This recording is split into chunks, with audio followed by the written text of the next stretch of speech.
Selamat berjumpa kembali dalam mata pelajaran geografi dengan materi penginderaan jauh. Teman-teman dapat melihat dan menyaksikan melalui video ini tentang apa itu penginderaan jauh, jenis-jenis citra, tahapan menginterpretasi citra, dan unsur-unsur interpretasi. Selamat menyaksikan.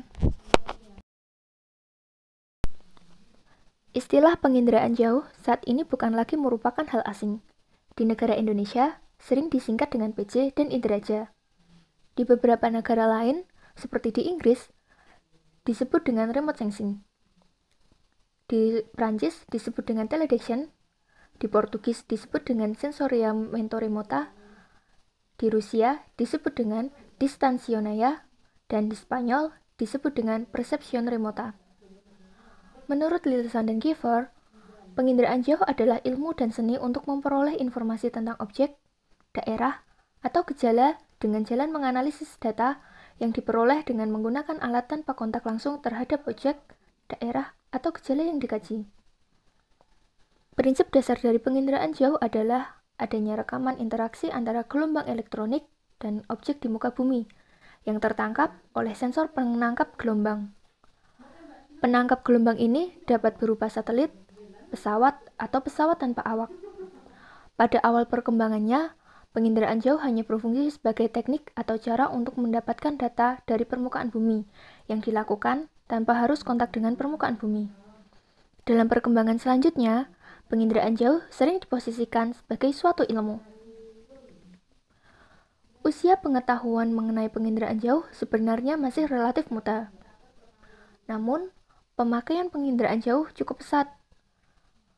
Pemakaian penginderaan jauh itu antara lain untuk mendapatkan data atau informasi yang tepat, singkat, dan akurat dari seluruh pelosok Indonesia. Data dari citra sangat penting untuk menentukan struktur geologi, pemantauan daerah bencana gempa dan vulkanik, pemantauan pencemaran laut, dan lapisan minyak di laut, pemantauan distribusi sumber daya alam, dan masih banyak lagi manfaat lain dari penginderaan jauh untuk ilmu geologi.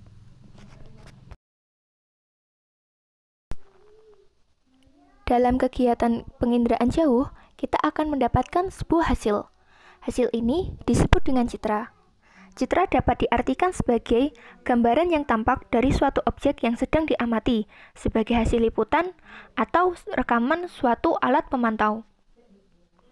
Sebagai sumber informasi spasial, citra memiliki beberapa keunggulan, yaitu yang pertama, menggambarkan gejala di permukaan bumi meliputi luas dan permanen. Yang kedua, data dapat diolah secara 3 dimensi. Dan yang ketiga, membutuhkan waktu yang singkat untuk memperoleh informasi pada daerah yang sulit dijelajahi secara terestrial. Sebelum kita masuk ke materi jenis-jenis citra, mari kita simak video pentingnya data citra satelit penginderaan jauh bagi Indonesia.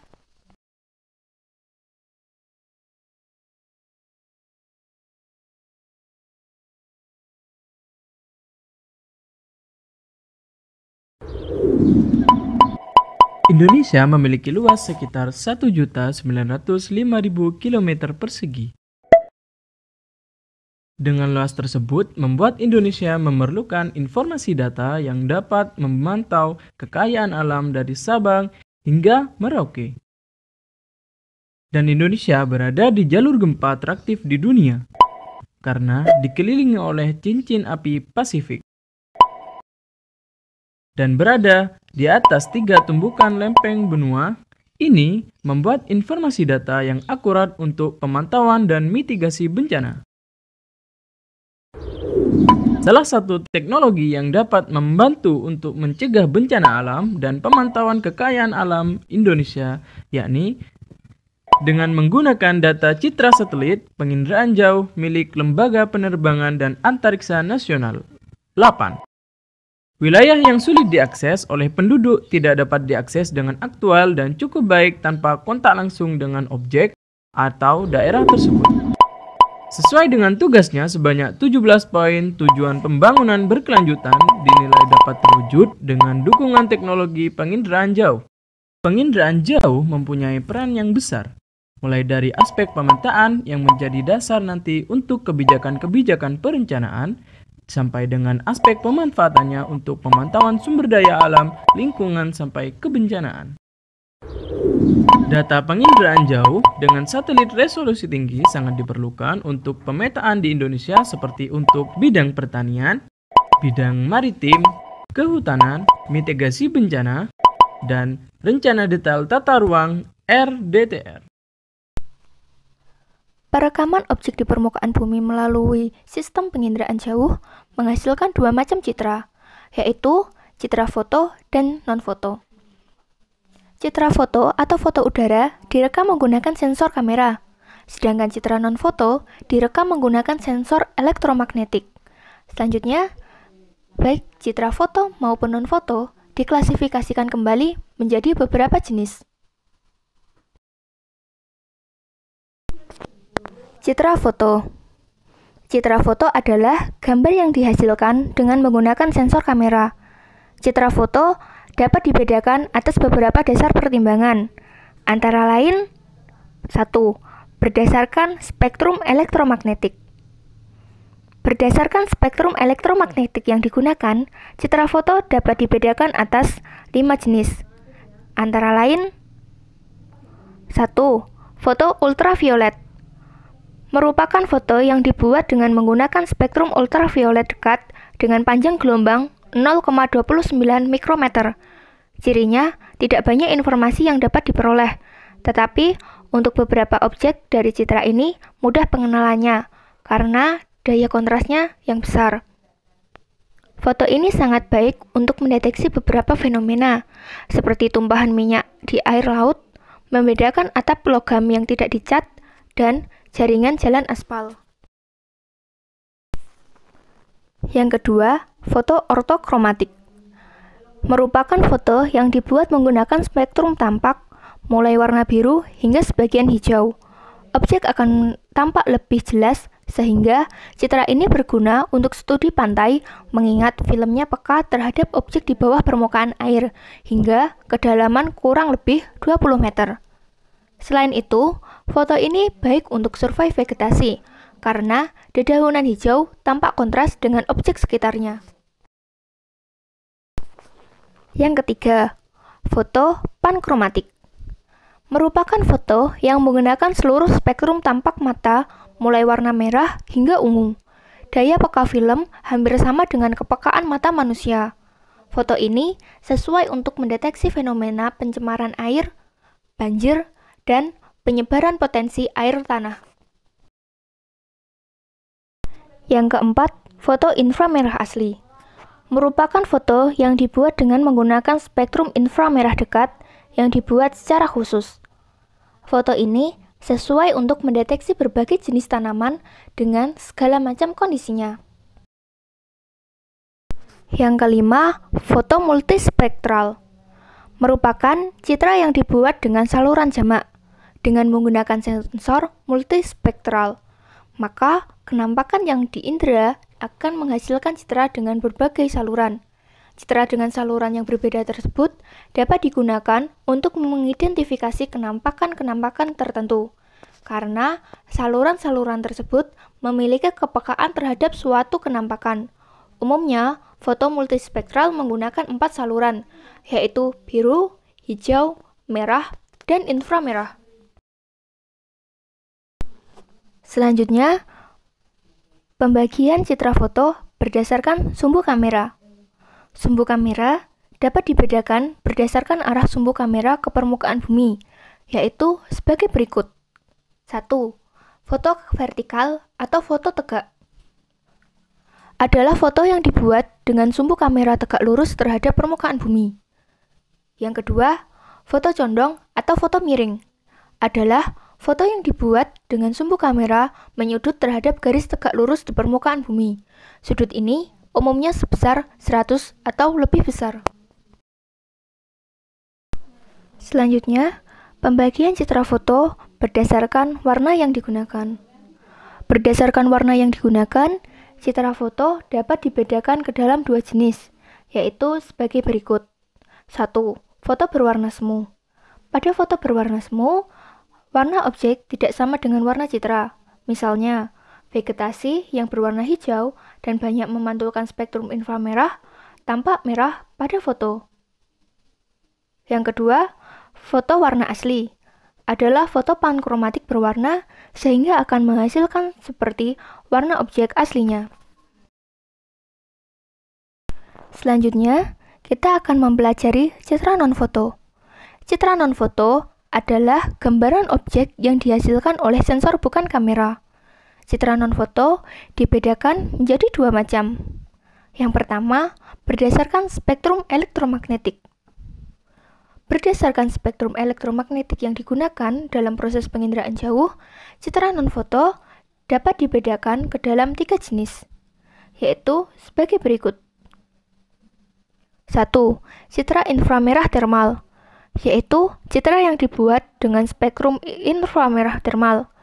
Penginderaan pada spektrum ini didasarkan atas perbedaan suhu objek dan daya pancarnya pada suatu citra, yang tercermin dari perbedaan rona atau warnanya. Yang kedua, citra radar.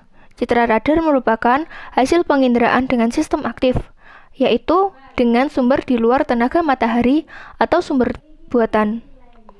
Yang ketiga, sumber gelombang mikro, yaitu citra yang dibuat dengan menggunakan spektrum gelombang mikro.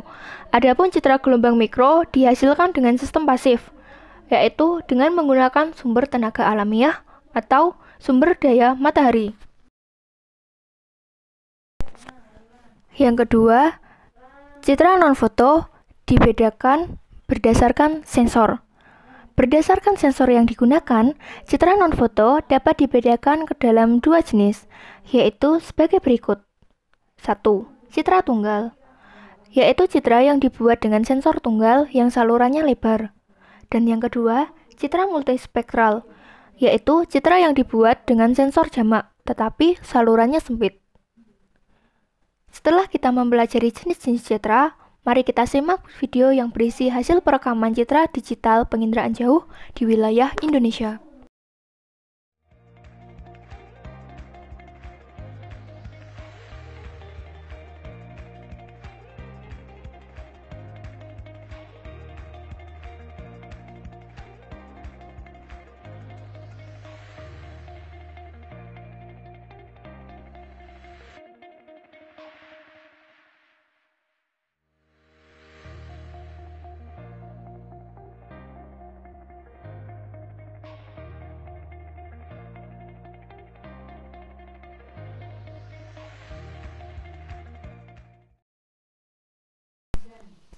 Materi selanjutnya yaitu interpretasi foto udara.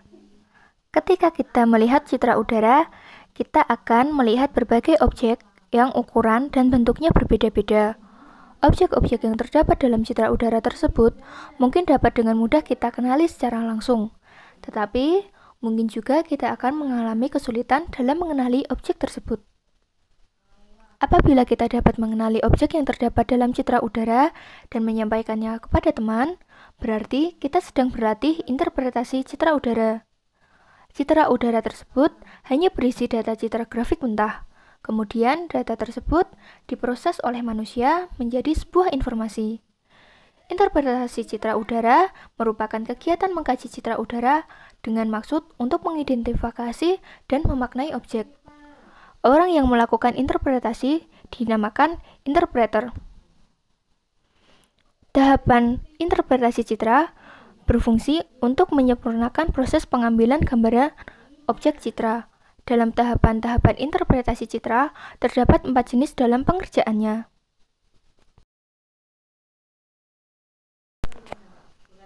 Tahapan interpretasi citra yang pertama adalah tahap deteksi. Deteksi adalah kegiatan pengamatan awal dari objek yang hendak dilakukan interpretasi citra.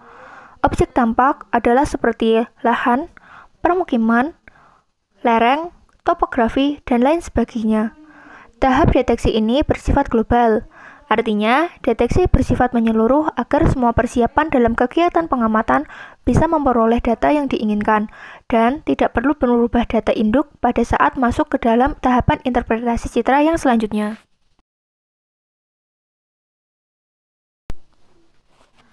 Selanjutnya, kegiatan identifikasi, yaitu kegiatan menggali objek yang diamati melalui pengambilan gambar menggunakan citra foto atau citra non-foto. Pada tahap identifikasi pengambilan gambarnya, bisa memakai kamera dan alat stereoskop. Pada tahap identifikasi ini, pengenalan objek belum terperinci. Hal ini dikarenakan identifikasi hanya mengambil gambar dan belum bisa untuk dipresentasikan secara deskripsi.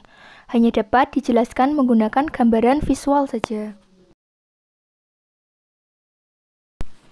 Tahap yang ketiga adalah tahap analisis. Tahap analisis adalah proses di mana penggabungan tahapan deteksi dan identifikasi. Tahap analisis lebih menekankan pada uraian deskripsi interpretasi citra. Agar lebih mudah dipresentasikan, maka pada tahap ini biasanya dibuat dalam bentuk peta, tabel, grafik, diagram, dan lain sebagainya. Tahapan yang terakhir yaitu tahap deduksi. Deduksi merupakan pengambilan kesimpulan. Pembahasan hasil yang terdapat pada tahapan deduksi ini terdapat kecenderungan hubungan antara deteksi, identifikasi, dan analisis. Penarikan kesimpulan tidak dapat dilakukan sekali, perlu pengamatan objek berulang-ulang, identifikasi secara terperinci, dan deskripsi analisis yang baik, agar setelah menyelesaikan tahap deduksi nantinya pada saat mempresentasikan interpretasi citra mendapatkan hasil yang dianggap baik. Tingkat keberhasilan penggunaan sistem penginderaan jauh dapat dinilai dari seberapa besar pengenalan terhadap objek pada citra. Materi kita yang selanjutnya adalah unsur interpretasi foto udara. Pengenalan objek merupakan unsur terpenting dalam interpretasi foto udara. Tanpa pengenalan objek, sangat tidak mungkin dilakukan analisis sebagai salah satu usaha untuk memecahkan permasalahan yang sedang dihadapi. Prinsip dasar pengenalan objek pada foto adalah didasarkan atas penentuan karakteristik atau atributnya dalam foto. Karakteristik objek yang tergambar pada citra dan digunakan untuk mengenali objek disebut unsur interpretasi citra. Yang pertama yaitu rona atau warna. Rona adalah tingkat kegelapan atau kecerahan suatu objek pada foto. Rona pada foto pankromatik merupakan jenis atribut bagi objek yang berinteraksi dengan seluruh spektrum tampak yang disebut sinar putih, yaitu spektrum dengan panjang gelombang 0,4 sampai 0,7 mikrometer. Dalam penginderaan jauh, spektrum ini disebut spektrum lebar. Sedangkan warna adalah wujud yang tampak oleh mata dengan menggunakan spektrum sempit, bahkan lebih sempit daripada spektrum tampak. Warna menunjukkan tingkat kegelapan yang lebih beragam. Yang kedua, tekstur. Tekstur adalah frekuensi perubahan rona pada foto. Tekstur biasa dinyatakan melalui ukuran, sedang, kasar, dan halus. Misalnya, hutan bertekstur kasar, belukar bertekstur sedang, dan semak bertekstur halus. Secara sederhana, tekstur diartikan tingkat kekasaran atau kehalusan suatu objek. Yang ketiga, bentuk. Bentuk adalah gambar yang mudah dikenali. Misalnya, gedung sekolah pada umumnya berbentuk huruf I, L, dan U, atau persegi panjang, serta gunung api berbentuk kerucut atau segitiga. Lapangan bola tampak persegi panjang dan di tepiannya tampak gawang. Yang keempat, ukuran. Ukuran adalah ciri objek berupa jarak, luas, tinggi lereng, dan volume. Ukuran objek pada citra berupa skala. Misalnya, jika lapangan bola tentu ukurannya akan lebih besar dibanding lapangan sekolah. Ukuran perumahan akan lebih luas dibanding sekolah. Dengan melihat ukuran, kita bisa mencoba menafsirkan objek di peta tersebut. Yang kelima, pola. Pola atau susunan keruangan merupakan ciri yang menandai objek buatan manusia dan beberapa objek alamiah. Contoh permukiman transmigrasi dikenal dengan pola yang teratur, yaitu ukuran rumah yang jaraknya dan luas bangunan yang seragam dan selalu menghadap ke jalan. Kebun karet, kebun kelapa sawit, dan kebun kopi mudah dibedakan dengan hutan atau vegetasi lainnya dengan polanya yang teratur, yaitu dari keteraturan pola serta jarak tanamnya. Yang keenam, situs. Situs adalah letak suatu objek terhadap objek lain di sekitarnya. Contoh, permukiman pada umumnya teratur dan memanjang mengikuti alur jalan. Persawahan banyak terdapat di daerah dataran rendah dan sebagainya. Yang ketujuh, bayangan.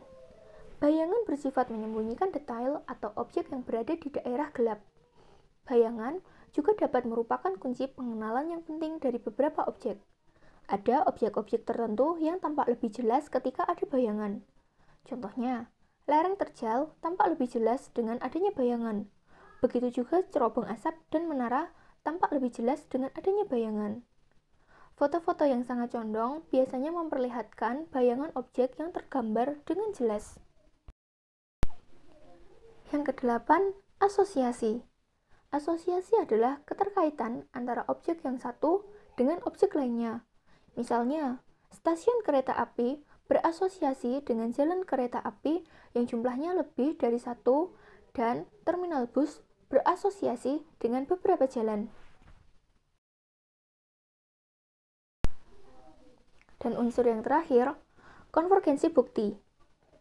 Di dalam mengenali objek yang terdapat dalam citra udara, sangat dianjurkan tidak hanya menggunakan satu unsur interpretasi. Akan tetapi, sebaiknya digunakan unsur interpretasi sebanyak mungkin. Semakin banyak unsur interpretasi yang dipertimbangkan, hasil yang didapatkan akan semakin akurat. Konsep inilah yang dimaksud dengan konvergensi bukti atau convergence of evidence. Bagaimana teman-teman? Mudah-mudahan video tadi menjadi salah satu sumber belajar yang dapat membantu teman-teman dalam belajar tentang jenis-jenis citra dan interpretasi citra. Sekian, sampai jumpa lagi. Terima kasih.